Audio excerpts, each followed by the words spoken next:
Les défis sont nombreux, certes, mais nous sommes dans une dynamique de dialoguer avec la direction, donc ici représentée par le DRH, qui représente le directeur général. Nous sommes en tout cas dans cette dynamique en tout cas, essayer de résoudre les problèmes des travailleurs.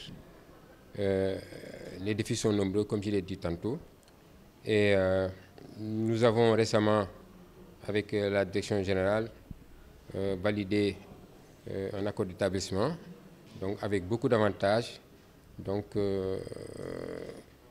c'était pas évident, parce que c'est après presque 10 ans donc, de dialogue que nous avons eu à, en tout cas, valider cet accord d'établissement avec de nombreux, très nombreux avantages pour le personnel. Donc c'est notre plus grande satisfaction, en tout cas, des 5 dernières années, parce que ça englobait presque toutes les doléances des travailleurs. Donc, occasion de remercier, en tout cas, les directions qui se sont succédées et qui ont permis, en tout cas, à avoir donc, des acquis donc, pour le personnel. Ce personnel que les travailleurs de l'assainissement méritent mieux, même si certaines doléances donc, sont réglées à mi-parcours. Mais vous savez que nous excellons dans un secteur extrêmement sensible, extrêmement dangereux, donc pour ne pas, pour dire vrai, et nous méritons plus que ça, ce que nous avons présentement, et nous continuons à défendre les intérêts des travailleurs. Nous continuons également à défendre l'outil de travail. Mais ceci dit, l'État, en tout cas le régime actuel, donc, est dans une continuité de dialogue social. Donc le Haut Conseil est un organe donc, qui, en tout cas, polarise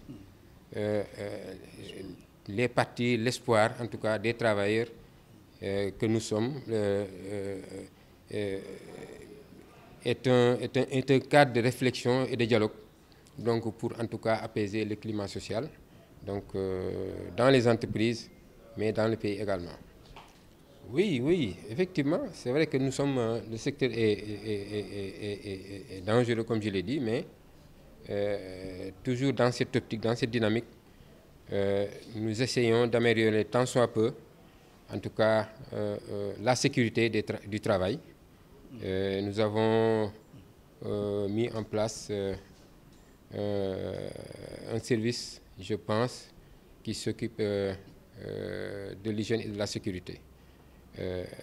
En tout cas, nous nous efforçons avec la direction générale, en tout cas, à régler donc, ces problèmes de sécurité et d'hygiène. Mais ceci dit, ça reste, c'est vrai. Donc, mais quand même, nous nous efforçons, en tout cas, donc, comme nous faisons de tout le temps, donc dialoguer, essayer de prendre en compte donc, ces préoccupations majeures que sont la sécurité et l'hygiène des travailleurs.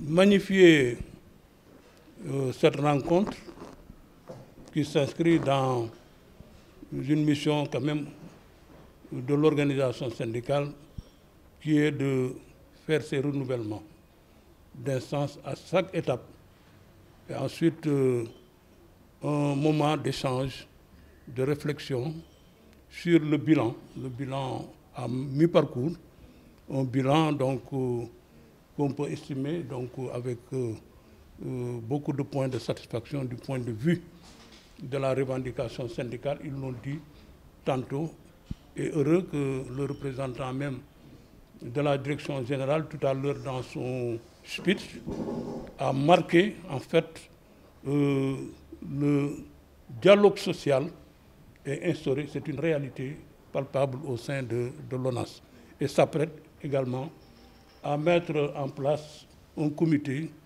de dialogue social sectoriel avec la contribution du Haut Conseil du dialogue social dans les tout prochains jours. Cette instance de réflexion, de dialogue social sera installé au niveau de l'ONAS. Donc, féliciter les deux secrétaires généraux. Et ils étaient toujours une équipe, hein, vraiment. Je les voyais toujours ensemble, inséparables, cohésion et l'unité dans le cœur, dans l'esprit. Vous remercier et vous féliciter véritablement pour cette belle mission. En tout cas, l'UNSAS se réjouit d'avoir un syndicat, le syndicat SATAT, qui est un syndicat dans l'assainissement, qui est un secteur vital, un secteur prioritaire dans notre pays, et que les autorités en ont pris conscience que ce secteur-là doit être accompagné. Parce que pour permettre aux populations sénégalaises de s'épanouir, d'avoir un cadre de vie quand même assaini.